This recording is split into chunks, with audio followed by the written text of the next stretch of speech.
हरे कृष्णा।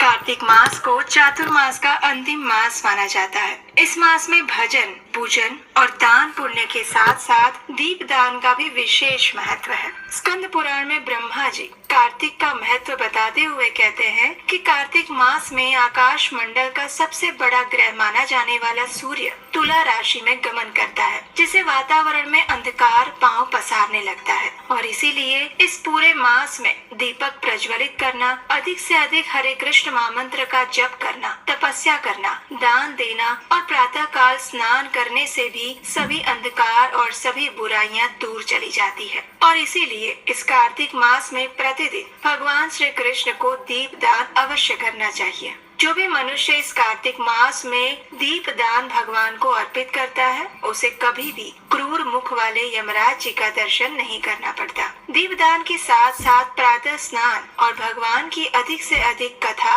और भगवान के अधिक से अधिक नाम जप, पूजा आराधना और भगवान की लीला कथाओं का श्रवण करने से भगवान श्री हरि विष्णु अत्यंत प्रसन्न होते हैं। तो चलिए इसी पवित्र कार्तिक मास की महिमा को बढ़ाते हुए भगवान की प्रसन्नता हेतु आज हमारी कार्तिक कथा श्रृंखला को आगे बढ़ाते हैं और सुनते हैं आज की विशेष पौराणिक कथा। श्रील सूत गोस्वामी ने अपनी कार्तिक महात्म्य कथा को आगे बढ़ाते हुए ऋषियों से कहा, हे ऋषिगण, राजा पृथु ने नारद मुनि से पूछा, हे देवर्षि, कार्तिक मास में मंदिर में दीपदान और मंदिर मार्जन करने का क्या महत्व है और इसका क्या फल मिलता है? तो इसका उत्तर देते हुए नारद मुनि कहते हैं, हे राजन, एक समय प्रजापिता ब्रह्मा जी से मैंने यही प्रश्न पूछा था और उस समय ब्रह्मा जी ने जो मुझे उत्तर दिया था, अब वही मैं आपको सुना रहा हूँ। ध्यान से सुनिए। पूर्व काल में चंद्र वंश में जयध्वज नाम के एक राजा शासन करते थे। वे भगवान के शुद्ध भक्त थे। वे नित्य मंदिर में जाकर झाड़ू लगाते और दीपदान करते थे।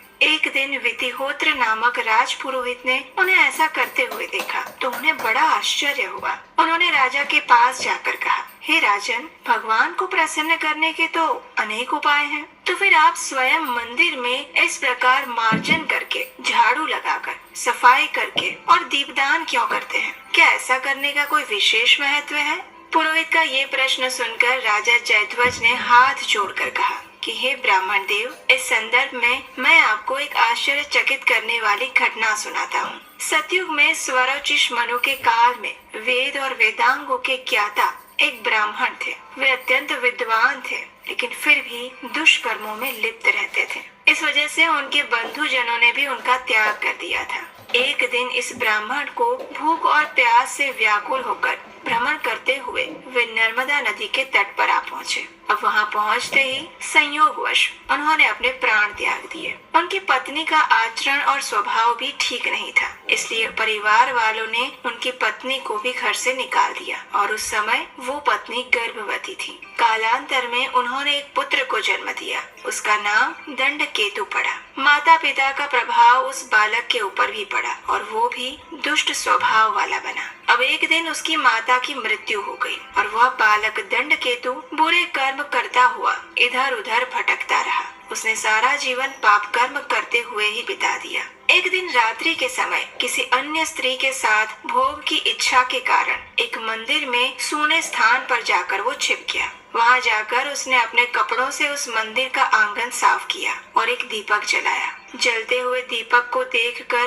गांव वालों को आश्चर्य हुआ कि मंदिर में ऐसे सूने स्थान पर दीपक किसने जलाया। तो ये सोचकर वे सभी लोग वहाँ आ गए और दंडकेतु को चोर डाकू समझकर लाठियों से पीट कर मार दिया। उसी समय भगवान विष्णु के पार्षद वहाँ आ गए और उस दंडकेतु को दिव्य रथ में बिठाकर वैकुंठ लेकर चले गए। और सौभाग्य से वो समय कार्तिक मास का था, यानी कि उस दंडकेतु ने कार्तिक मास में मंदिर में झाड़ू मारकर सफाई की थी और दीपदान किया था। और ये सुफल और अच्छी गति उसे कार्तिक मास में मंदिर में मार्जन करने पर और दीपदान करने के कारण ही प्राप्त हुई थी। उसने कई कल्पों तक स्वर्ग का सुख भोगा और बाद में चंद्र वंश में जयध्वज राजा बनकर जन्म लिया और अब वो पृथ्वी का राज सुख भोग रहा है। और और यही कारण है कि कार्तिक मास में मैं मंदिर में भगवान विष्णु के निमित्त सदैव मार्जन और दीपदान करता हूँ। राजा की ये बात सुनकर पुरोहित ब्राह्मण को अत्यंत आश्चर्य हुआ। उन्होंने राजा को प्रणाम किया और स्वयं भी इस मंदिर के मार्जन और दीपदान की सेवा करने के लिए तत्पर हो गए।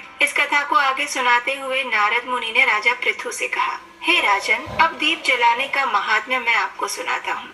कृपया इसे भी ध्यान पूर्वक श्रवण करें। मनुवंश के प्रतापी राजा रैवत के पुत्र भद्र बुद्धि का एक पुत्र था, जिनका नाम था सुदर्शन। अपने नाम के अनुसार ही वो अत्यंत सुंदर और महापराक्रमी था। राजा भद्र बुद्धि की राजधानी महेंद्र पर्वत पर थी। अब एक बार सुदर्शन शिकार के लिए अपने मित्रों के साथ जंगल में गया हुआ था। वहाँ भ्रमण करते हुए उसकी नजर अचानक एक नदी के दूसरे तट पर पड़ी, जहाँ उसने एक सुंदर कन्या को देखा। तब उसने अपने मित्रों को वहीं छोड़ दिया और घोड़े पर सवार होकर नदी पार करके वो दूसरे तट पर पहुंचा। उस सुंदर कन्या को देखते ही सुदर्शन उस पर आकर्षित हो गया। कन्या भी उसे देखकर लज्जा से शर्मा गई और तब राजकुमार सुदर्शन ने बड़े ही आदर पूर्वक उसका परिचय पूछा। तो उस कन्या ने अपना परिचय देते हुए कहा कि वह गौड़ राजा की पुत्री मदनालसा है। वो अपनी सखियों के साथ वहाँ क्रीड़ा करने के लिए आई थी। इस प्रकार दोनों ने ही एक दूसरे की सम्मति से प्रेम से आकर्षित होकर गंधर्व विवाह कर लिया। गंधर्व विवाह करने के बाद वे दोनों नर्मदा नदी के तट पर कुछ समय तक विहार करते रहे। उसके बाद अपने घर आकर माता पिता का आशीर्वाद प्राप्त करके सुख से रहने लगे। अब कुछ समय पश्चात राजा भद्र बुद्धि अपने पुत्र सुदर्शन को संपूर्ण राज्य की जिम्मेदारी सौंपकर स्वयं जंगल में वानप्रस्थ आश्रम स्वीकार करके चले गए। अब राजा बनने के बाद सुदर्शन कुशलता पूर्वक शासन करने लगा। रानी मदनालसा भगवान विष्णु की परम भक्त थी। उसका अनुसरण करते हुए राजा सुदर्शन भी भगवान का पूजन अर्चन करता रहा और भगवान का भक्त बन गया। आने वाले समय में रानी के कहने पर राजा सुदर्शन ने भगवान का सोने का एक मंदिर बनवाया। उस मंदिर में वे दोनों ही भगवान का पूजन करते और कार्तिक मास में दीप प्रज्वलित करते। एक दिन रानी मदनालसा मंदिर में दीप प्रज्वलित कर रही थी और तभी राजा ने उसे बुलाया, लेकिन रानी ने पहले दीप प्रज्वलित किया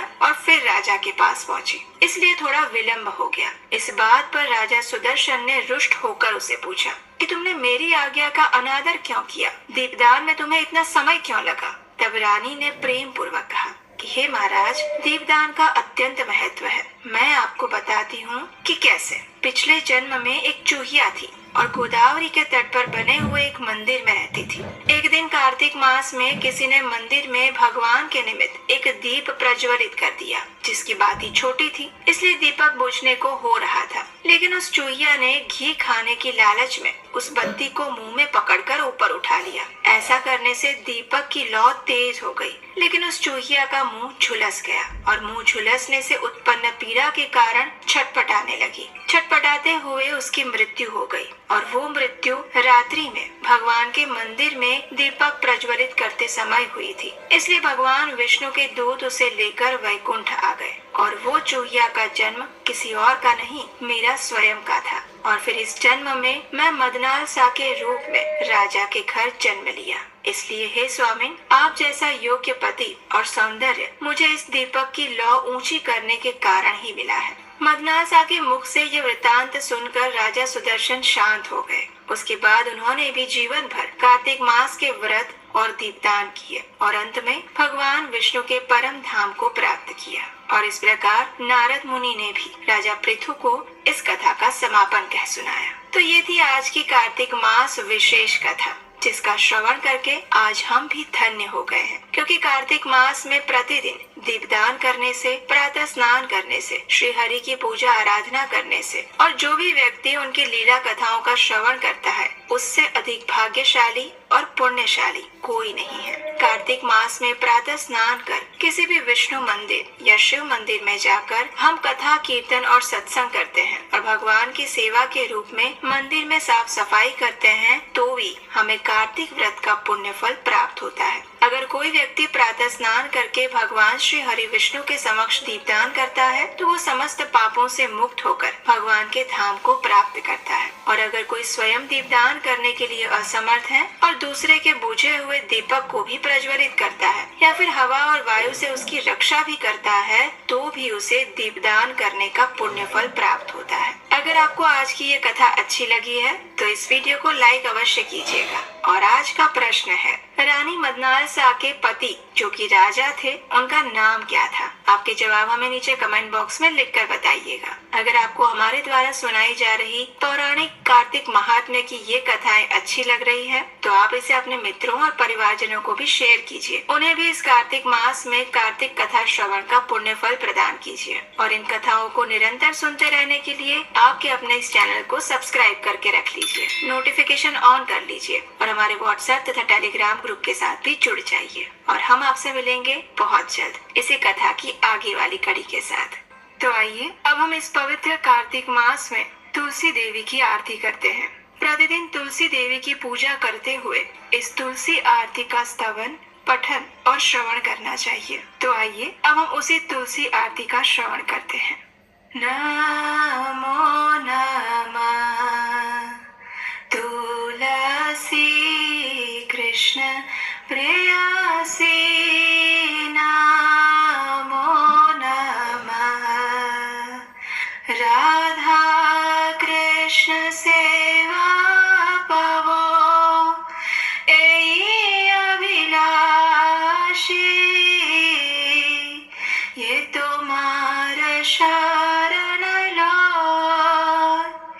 तारा वांछा पूर्ण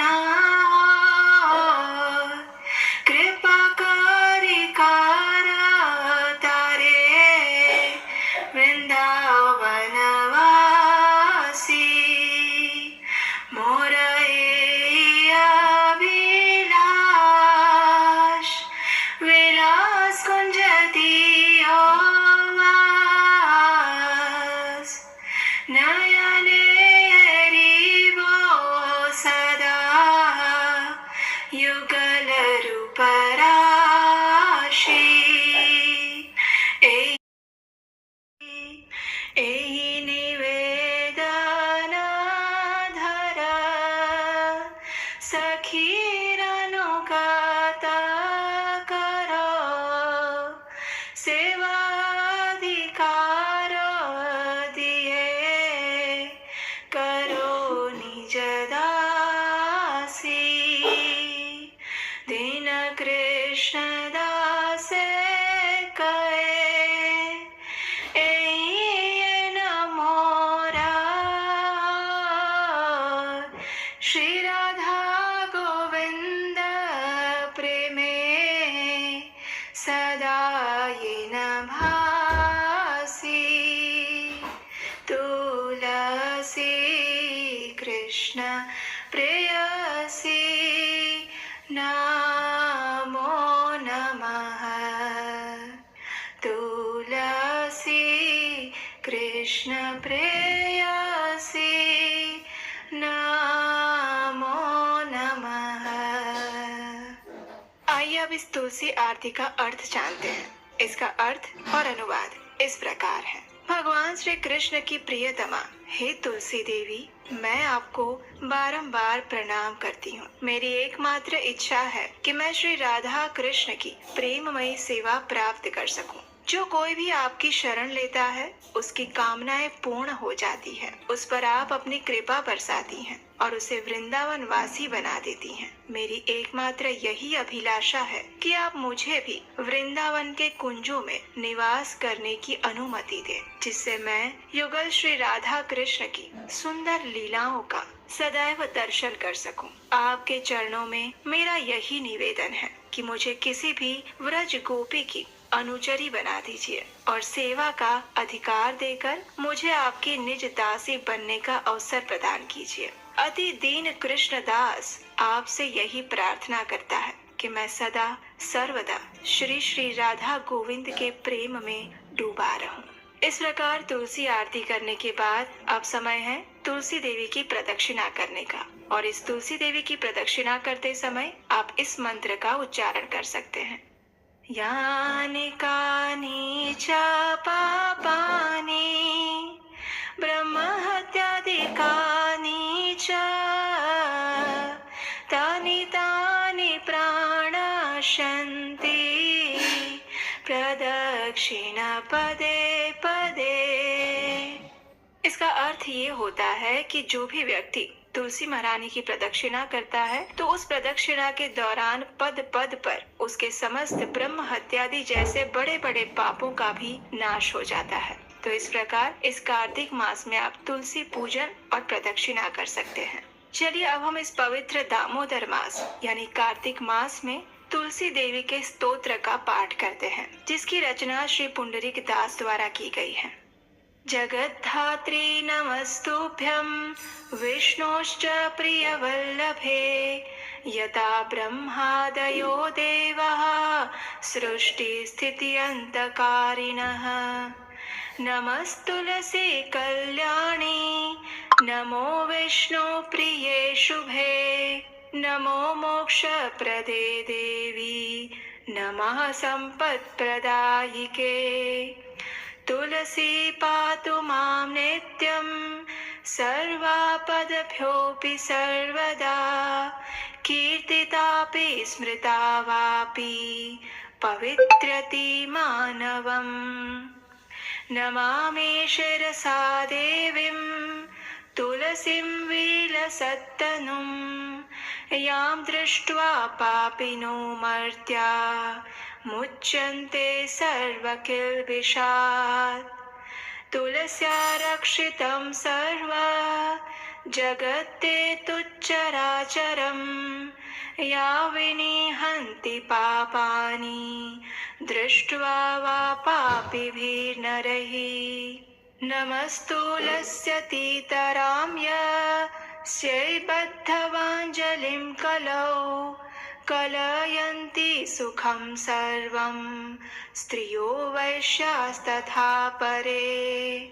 तुलस्या नापरं किञ्चित् दैवतं जगति तले, यथा पवित्रितो लोको विष्णु संगेन वैष्णवः। तुलस्याः पल्लवं विष्णोः शिरस्यारोपितं कलौ, आरोपयति सर्वाणि श्रेयांसि वरमस्तके। तुलस्यां सकला देवा वसन्ति सततं यतः, अतस्तामर्चये लोके सर्वान् देवान् समर्चयन्। नमस्तुलसी सर्वज्ञे पुरुषोत्तमवल्लभे, पाहि मां सर्वपापेभ्यः सर्वसम्पत्प्रदायिके। इति स्तोत्रं पुरा गीतं पुण्डरीकेण धीमता, विष्णुम् अर्चयता नित्यं शोभनैस्तुलसीदलैः। तुलसी श्री महालक्ष्मी विद्या विद्या यशस्विनी, धर्म्या धर्मानना देवी, देवी देव मनः प्रिया। लक्ष्मी प्रिय सखी देवी, द्यौर्भूमिरचला षोडशैतानि नामानि, तुलस्या कीर्तयन् नरः लभते सुतरां भक्तिम्, अन्ते विष्णुपदं लभेत्। तुलसी भूर्महालक्ष्मीः, पद्मिनी श्रीहरिप्रिया। तुलसी श्री सखी शुभे, पापहारिणि पुण्यदे। नमस्ते नारद नूते, नारायण मनः प्रिये। आइए अब इस तुलसी स्तोत्र का अनुवाद और भावार्थ समझते हैं। श्रीमती तुलसी देवी ब्रह्मांड की माता और भगवान विष्णु की परम प्रिय संगिनी है, जिनके कारण ब्रह्मा आदि देवता सृजन, पालन और संहार के कार्य संपन्न करते हैं। हे श्रीमती तुलसी देवी, मैं आपको दंडवत प्रणाम करता हूँ। आप सद्गुणी हैं, कल्याणकारी हैं और भगवान विष्णु को प्रिय हैं। आप धन, संपत्ति और मुक्ति प्रदान करने वाली हैं। श्रीमती तुलसी देवी प्रत्येक स्थिति में समस्त विपदाओं से निरंतर मेरी रक्षा करें। आपकी स्तुति और मात्र स्मरण करने से ही लोगों को पवित्र कर देता है। मैं श्रीमती तुलसी देवी को शीश झुकाकर प्रणाम करता हूँ, जिनका तेजवान और दमकदार रूप, जिसको देखकर पापी नश्वर मनुष्य समस्त दोषों से मुक्त हो जाते हैं। समस्त चर और अचर वस्तुओं सहित इस संपूर्ण जगत की श्रीमती तुलसी देवी